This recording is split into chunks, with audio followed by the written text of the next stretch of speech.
नमस्कार दोस्तों, आज के ये पॉडकास्ट प्रोग्राम है आम के जो पैदावार करते हैं उनके लिए। इस पॉडकास्ट में ये चर्चा करेंगे जी कि जो बीमारी लगती है आम में, जो उसका क्वांटिटी गिरता जा रहा है, उसको कैसे बढ़ाया जा सके उसके बारे में हम चर्चा करेंगे। तो मेरे साथ जुड़ चुके हैं अंजनी कुमार, ये भगवान भी है, ये खेती करते हैं आम के। तो चलिए इनसे जानते हैं। धन्यवाद सभी किसान भाइयों को मेरे साथ जुड़ने के लिए। इस पॉडकास्ट में आने का मैं पहले तो मैं बता दूं कि जिस तरह की बहुत सारी बीमारी होती है आमों में, वो सब आप पे जुड़े रहिएगा, आपको पता चलेगा आगे जाकर क्या क्या बीमारी होती है।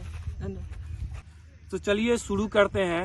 अंजनी जी, आप मेरे फार्मर को ये बताइए जी कि आम में सबसे जो कॉमन बीमारी है वो कौन सी है? आम में तो बहुत तरह की बीमारी होती है, मगर सबसे ज्यादातर पाउडरी मिल्ट नाम की एक बीमारी होती है।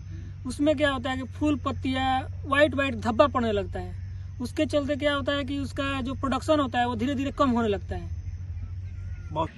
दूसरी बीमारी है एंथ्रोकेनोज नाम की बीमारी है। और इसकी सिम्टम क्या होती हैं? इसमें ज्यादातर आपको देखने को मिलेगा फल पत्तियां और फूल जैसे काले धब्बे बन जाते हैं। और ये विशेष के रूप में भंडारण के समय ये होती है।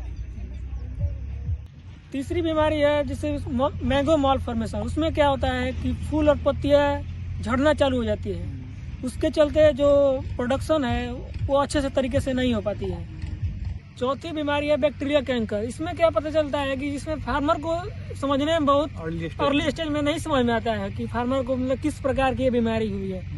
इसके चलते फार्मर को बहुत तरह की प्रॉब्लम होती है, जैसे उसका प्रोडक्शन तो गिरेगा ही गिरेगा, और भी कई तरह की बीमारियां उसमें आम के बगीचे में लगना चालू हो जाती हैं। अंजनी जी, आपके माध्यम से ये पता चला है कितने सारी बीमारी होती है, उन बीमारी को सिम्टम क्या होते हैं। इससे हमारे जो किसान जुड़े हैं इन लोगों को बहुत लाभ मिलेगा।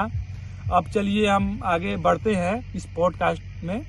आगे हम जानना चाहते हैं आपसे जी कि ये सारे जो बीमारी हैं इस सबको रोकने के लिए कौन कौन सी दवाएं हैं और कैसे दिया जाता है उनको? जैसे कि अगर पाउडरी मिल्ड्यू नाम की अगर बीमारी हुई तो उसमें क्या करते हैं हम लोग की स्प्रे वेट लवर सल्फर इसको 10 से 15 दिन पहले ही हम लोग जैसे फ्लावरिंग आते हैं उससे पहले ही हमें इसका स्प्रे कर देना चाहिए। अच्छा। और दूसरी है एंथ्रेनोज। इसमें क्या होता है कि कॉपर ऑक्सीलोक्लोराइड 0.3% होता है। इसको प्री फ्लावरिंग के बाद किया जाता है। डाइबेक। अगर बैक्टीरियल कैंकर नाम की बीमारी हुई तो उसमें क्या करते हैं कॉपर बेस्ड स्प्रे 0.2% होता है। उसे स्प्रे कर देंगे तो बहुत ही इफेक्टिव होता है। वो बीमारी को करने में मदद कर रहा है, मतलब रुकता है उस फल को, आम के फल को। धन्यवाद अंजनी जी। बहुत मेरे किसान भाइयों, आप जान चुके हैं जी कि आम का बीमारी के बारे में, कौन से कीटनाशक छिड़कने से बीमारी दूर होती है। तो चलिए हम आगे बढ़ते हैं जी कि आम का पैदावार बढ़ाने के लिए क्या मेंटेन किया जा सके। दूरी होता है और बहुत सारे चीज होते हैं जो हमारे एक्सपर्ट बताएंगे। तो चलिए जानते हैं अंजनी जी से। जी देखिए, पहले क्या है कि दो पौधे के बीच में दूरी बनाए रखें, वो क्या बहुत ही जरूरी होता है। और पानी का ध्यान रखें, कटाई करते रहें पर्याप्त समय पे ही।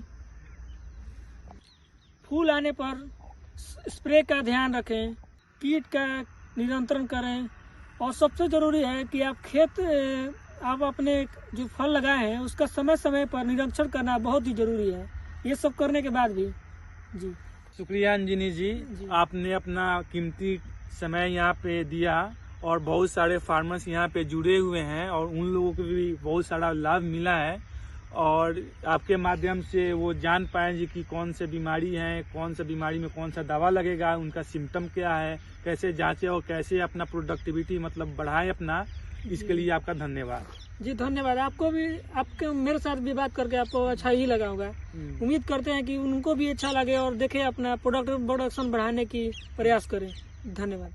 तो मेरे किसान भाइयों, आप सारे पॉडकास्ट में देख लिए, सुन लिए और मैं उम्मीद करता हूं जी कि इस पॉडकास्ट के माध्यम से आप सभी को लाभ मिलेगा और बहुत सारे प्रोडक्टिविटी आपका बढ़ेगा। तो चलिए इस पॉडकास्ट को यहीं पे ख़त्म करते हैं। शुक्रिया आपका कीमती समय देने के लिए और धन्यवाद।